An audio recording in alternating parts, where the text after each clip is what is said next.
God, grant me the serenity to accept the things I cannot change, the courage to change the things I can, and the wisdom to know the difference. In this episode of Overcoming Addiction, we will be discussing the latest surge in usage and the inherent dangers of vaping. Tonight's guest is Maureen Buzby, a Regional Tobacco Prevention Coordinator for the Mystic Valley Public Health Coalition. Together we can make a difference. Here's your host, Paul Hammersley. Welcome to another edition of Overcoming Addiction. My name is Paul Hammersley, and I'm also the president of Malden Overcoming Addiction. And tonight we're going to be discussing a very hot topic in all of our communities. We're going to be discussing vaping and the dangers of it, what's going on with our kids with it. We're going to try to learn a lot of information on exactly everyday usage, vape shops, on. And I have a very special guest with me tonight. Her name is Maureen Buzby, and I just want to welcome Maureen. Maureen, hi. How Thanks, are you? Paul. Thank you. It's a pleasure to be here. Thank you for inviting me. Yeah, you know, Maureen, I've been hearing for months and months, it's getting worse and worse. And this week alone, I was contacted by some of the schools, and there's a lot of concern with our young people. There's just a lot of concern in general with shops and in our communities and what's going on. So I want to dive into, I know there's a lot of information to cover.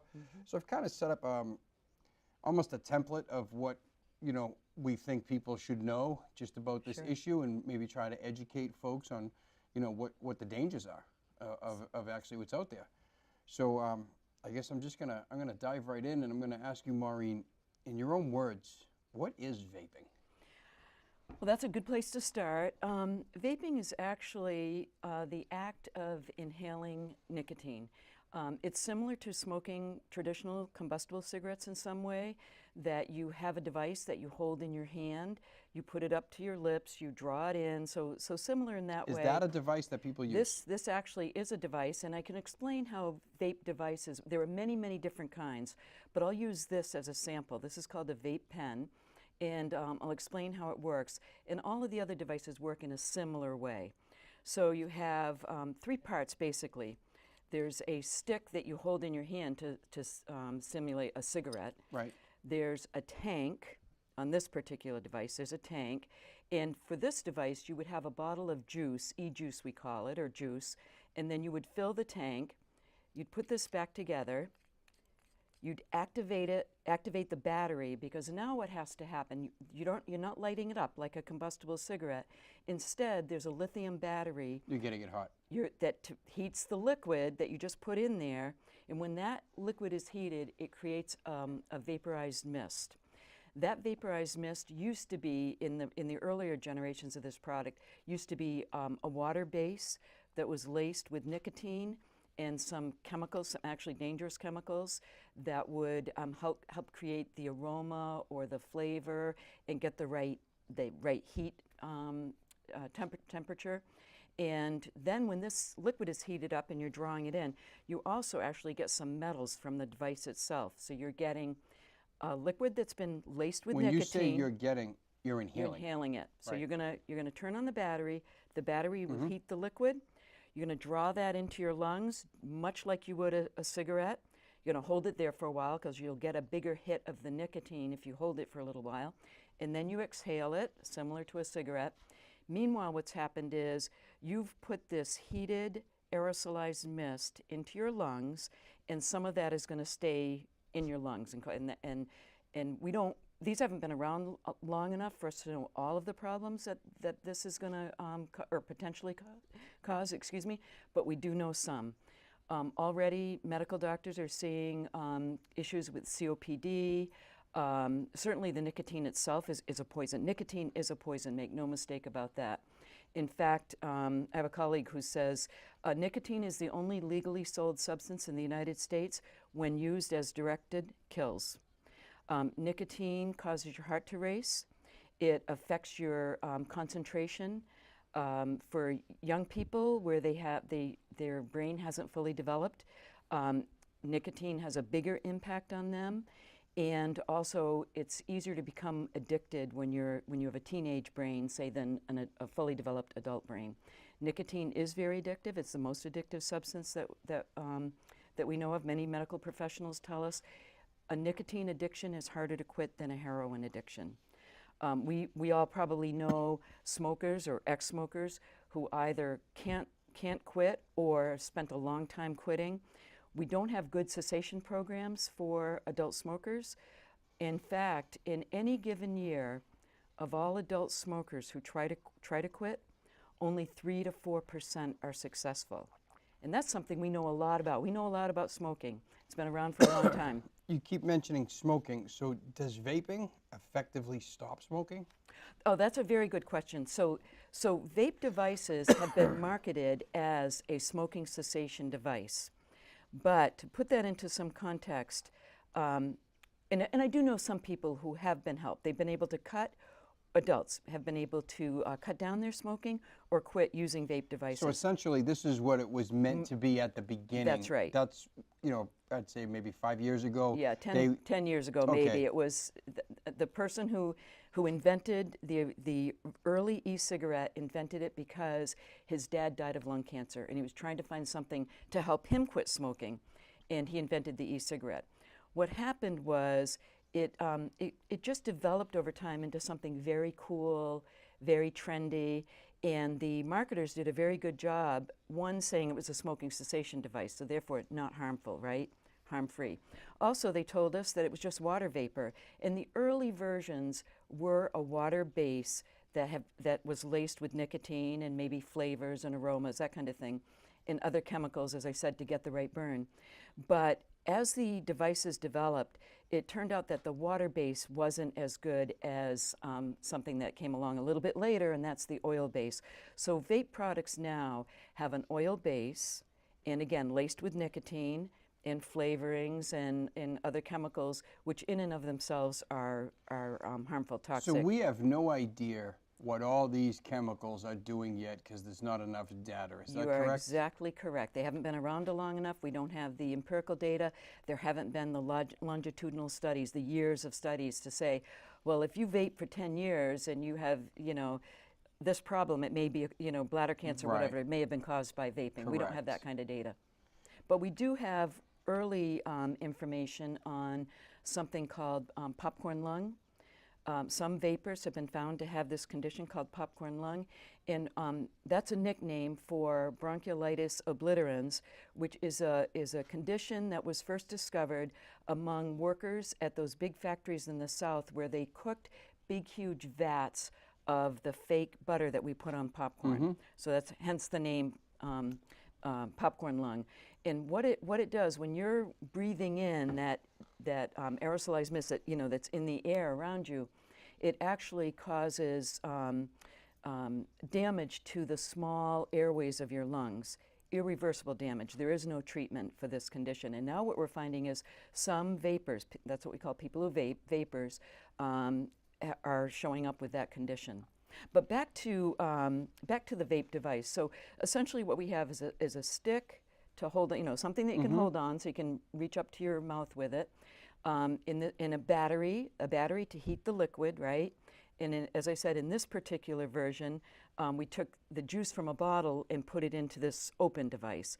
But these vape pens are not very discreet, and there were other varieties called mods and PVDs. Those are the ones that I'm seeing. I'm seeing Personal people, vaping devices. they hold it, and it's it almost looks like a small pack of cigarettes Sure. with a stem on it, and Yep. they're putting in, like, it's Juice, a big yep. thing of juice. Right. They're slipping it right into That's this right. thing. Yep. So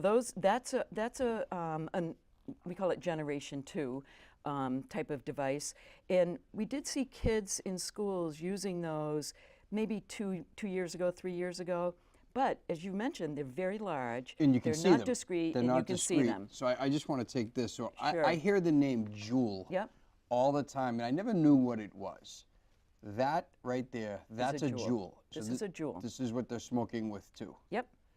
Okay. So how this Juul device works is there's a stick to hold on to, a little tiny battery, lithium battery, Right. a very volatile battery. You may have heard of explosions. You know, Yes, somebody's I've s- backpack exploded, their pocket. Yes, yes. Sometimes while they're People in, have caught fire. that's right, done damage to their faces because Yeah. as they draw, you know, they inhale and it explodes. It's very dangerous.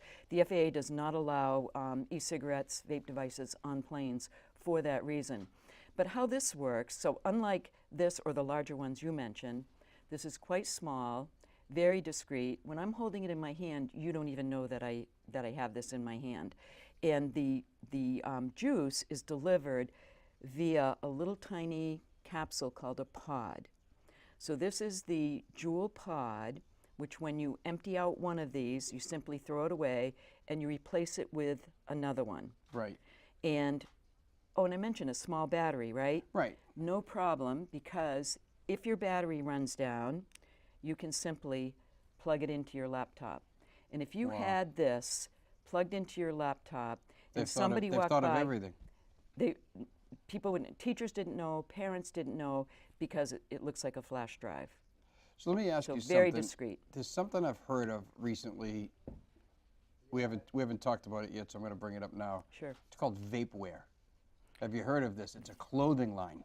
I did not know that. I'm not surprised because I'm So- seeing all kinds of new products So come the out. kids, But what they've seen the is, string in the hoodie, well, it's a hoodie, and you could take a Juul and sort of slip it right down, and Yeah. it just sticks out, and you don't even have to hold it in your hand Yeah. anymore. So they're, you know, I'm not surprised because the companies, especially Juul, the company that owns 72% of the vaping market right now, is I think they put this product out in 2015, so very very recent.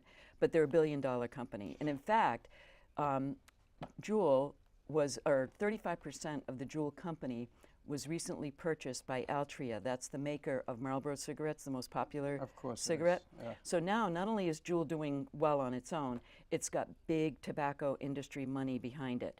And they do a great job with social marketing. And kids today get their information from social marketing. So we don't see many TV ads, there are a few, and a few radio ads for Juul products, but a lot of social media. And they use celebrity marketing.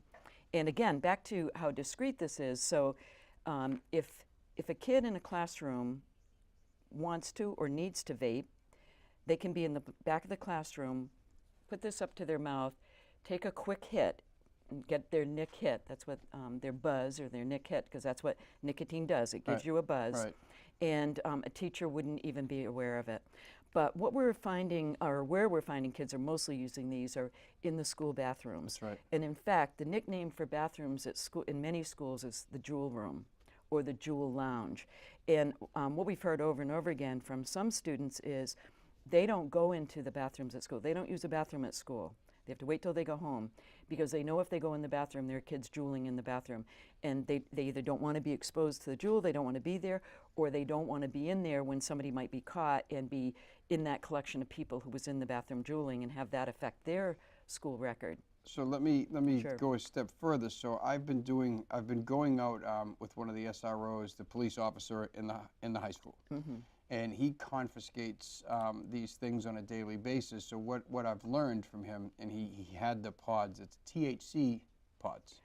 So now that the kids are buying liquid THC, and this stuff is in between 80 and 90% powerful. THC is the active ingredient that essentially gets you high in Right. marijuana. So what he informed me was, in certain schools, if you're smelling vanilla cupcake or cinnamon bun, that's liquid marijuana. It doesn't even smell like marijuana anymore. And he said the whole, like he said, a hallway or a bathroom in a certain school just smells all day of cinnamon bun or vanilla cupcake. Is that? So I haven't run into any of those flavored Yeah. THC pods, but I have seen some of the pods confiscated. He had it on him. He Like, had it on He him. showed Yep, it to me. Yep. Yeah. So what I Yeah. do know about liquid THC is, you're right, it doesn't have the odor that we're familiar with That's when correct. you burn the flower. So when somebody's smoking, a joint, we all know what that smells That's like. correct. When somebody is vaping liquid THC, we would not have a clue. None Yep. whatsoever. And Yep. from what I understand, back, I'm just going to go back to when I was young, THC was generally marijuana was 2% THC. So, and I'm not advocating for marijuana, I'm just stating a fact. So at this point, what they're saying today is in these pods of these THC pods, they're saying it's 80 to 90%, and so some data is definitely coming out about, when a child's brain, when you're a teenager, you're not fully developed. Absolutely. This is going to have some long-term effects. So we're seeing a lot of this with our young people, and I do have a few questions I want to get to. Sure. So I want to just ask you: is an e-cigarette less harmful than smoking a regular cigarette? It may be, because when you light up a combustible cigarette, you're getting all of the tar as well as the nicotine and some that's other what the chemicals. filter's supposed to do. Yeah. Right. But you're getting that in your lungs. Correct. And that will cause lung cancer. I think it's 95% of lung cancers are caused by smoking. Gotcha. And we know that smoking is bad for you. Most premature preventable deaths in the United States are caused by smoking. 500,000 people a year in the U.S. die from smoking-related disease. So that's a very serious health issue. So some people are making a case that this is safer. It may be safer, but it's not harm-free, and that's the point we really have to make with everyone, that it's not harm-free. This pod with e-juice in it contains nicotine. Nicotine is highly addictive. I mentioned earlier that we're being told it's a harder addiction to quit than heroin, so very, very addictive. We know that nicotine affects everybody's brain, but especially a teen brain, an underdeveloped brain or undeveloped brain. It affects concentration. Certainly, there are withdrawal symptoms for all people who are addicted to nicotine. I'm seeing that now. But I hear it from teachers, guidance That's counselors in the schools all the time about kids who are having to leave to go to the bathroom or whatever, but it might be because they have to go get their hit. Because if they don't get that hit every 50 minutes or hour, whatever their body has become accustomed to, they're going to get that craving, and those withdrawal symptoms are going to start to kick in. And it might be nausea, lightheadedness, they might sweat, feel clammy, jittery, lack Irritable, of concentration, irritable, exactly. All those, and so I tell people, take those withdrawal symptoms very seriously, and if a young person is addicted to, prevention's very important, and we want to keep people from using these products because they're the young people because they're addictive, but what do we do about kids who are already addicted? We have to take those symptoms, those withdrawal symptoms seriously, and if parents know that or think that their child is addicted, get him or her to a medical professional to get medical help. I've had a case where we got someone treatment. Between the vaping and the e-juice for marijuana, we actually had a young person go into detox. I'm not 40 days, yeah. I'm not surprised. I've heard of other cases That's where correct. it was the only way that the youngster could get off this addictive substance. So nicotine is dangerous. So it doesn't matter whether you smoke it, chew it, the dip, smokeless tobacco, or whether you vape it. Nicotine is a poison, and it's an addictive substance. And so when somebody's juuling, they need to know the truth about these products and these substances.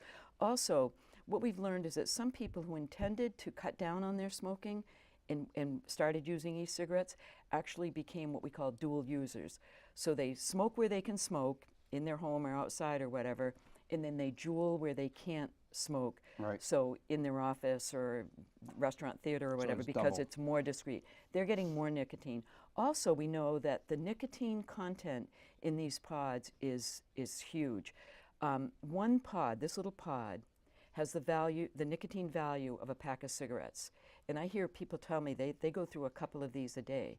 And it's small, it seems like nothing, right? But that's 2 packs of cigarettes. Right. The nicotine value of 2 packs of cigarettes. So, and again, as you mentioned, we haven't had the years of studies, so we don't know what other conditions might show up years down the road. It took us decades to understand how bad smoking was. It took us additional decades to understand how bad secondhand smoke was, how bad it was for the people who weren't even smoking, but affected by somebody's exhaled smoke. And I suspect the same will happen here.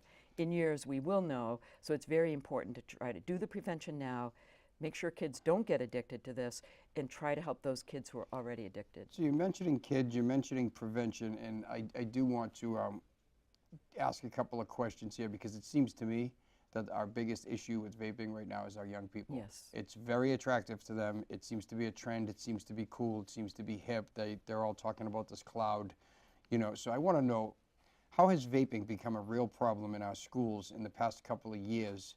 And would you call it an epidemic in our schools at this time? It's absolutely an epidemic, and fortunately, recently, many other very important national, and state institutions have come out and said it's an epidemic. Scott Gottlieb is the current commissioner of the FDA, and last year he was supporting vape devices because he knows that smoking causes preventable death, and he didn't want to block any gateway for someone to get to a product that might help them quit smoking.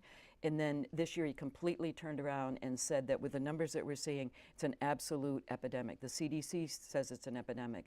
The Surgeon General says it's an epidemic. And our own AG here in Massachusetts has gone after Juul and other companies. I saw that. Because we've seen enough evidence that that they are marketing to kids. They're marketing to kids with flavors. We know kids are attracted to flavors, so we have cucumber, we have fruit, we have creme brulee. This, by the way, is a package of pods. So you could find this in your local convenience stores or gas station mini marts and vape shops. For that? So it used to be, until very recently, you could find 4 pods in a pack, and that was about $19, $20 $19, $20, and that could but go. It's equal to 4 packs of and cigarettes. someone could go through that in 2 days. Yep.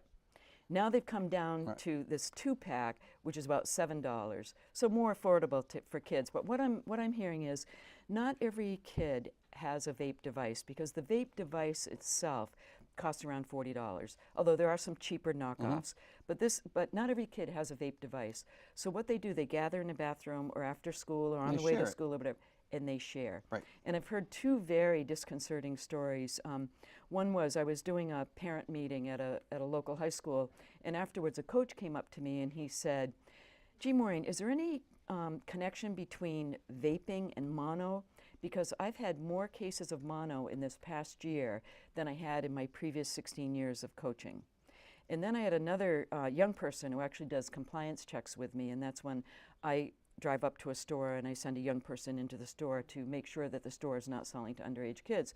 And she was telling me that there's a group of friends of hers on Instagram, 20 of them, who are discussing, close friends, so they're discussing their activities on Instagram, and they all got the same stomach bug at the same time, same symptoms, same time. So they were discussing, was it food poisoning? Did they eat in the same place? Did they eat the same food? And they didn't. What they realized was they all used the same vape device. So we don't know anything about how these might, spread disease. Correct. Mono, herpes, the flu, whatever. Right. We know nothing about that yet. It'll take us a while for the epidemiologists to study this and tell us.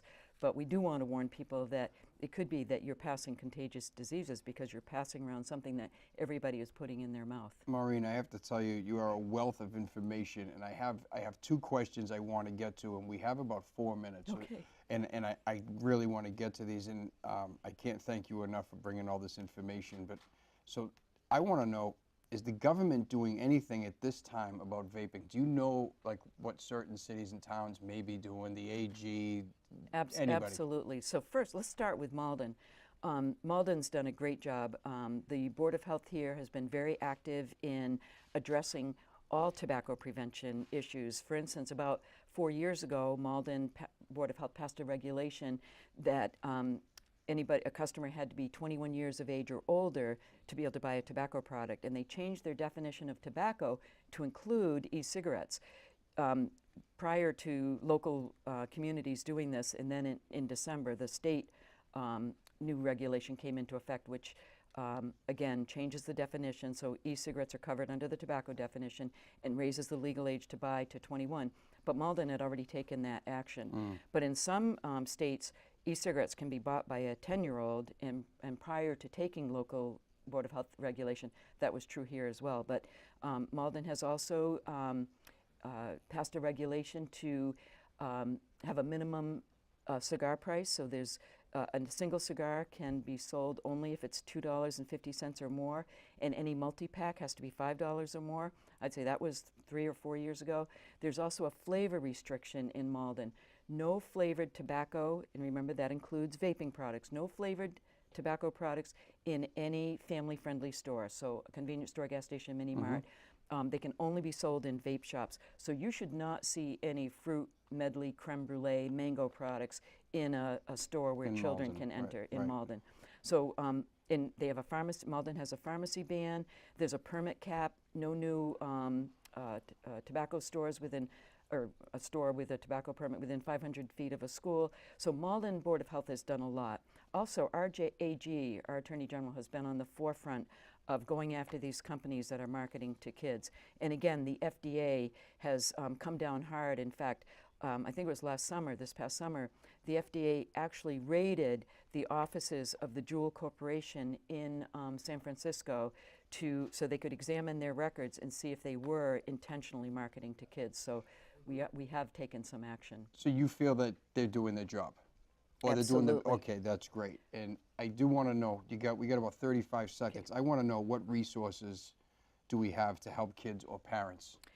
One thing that I would say very quickly is check out getoutrage.org. That's the state program that I work for, funded by DPH. Getoutrage.org. There are some resources on there. And also, if your child is already vaping, check out the truthinitiative.org. They have a text application that a youngster who's vaping, or well, an adult as well, but there's a specific one for young people, that if they're vaping and they want help to quit, there's actually a text tip line that might be helpful to them.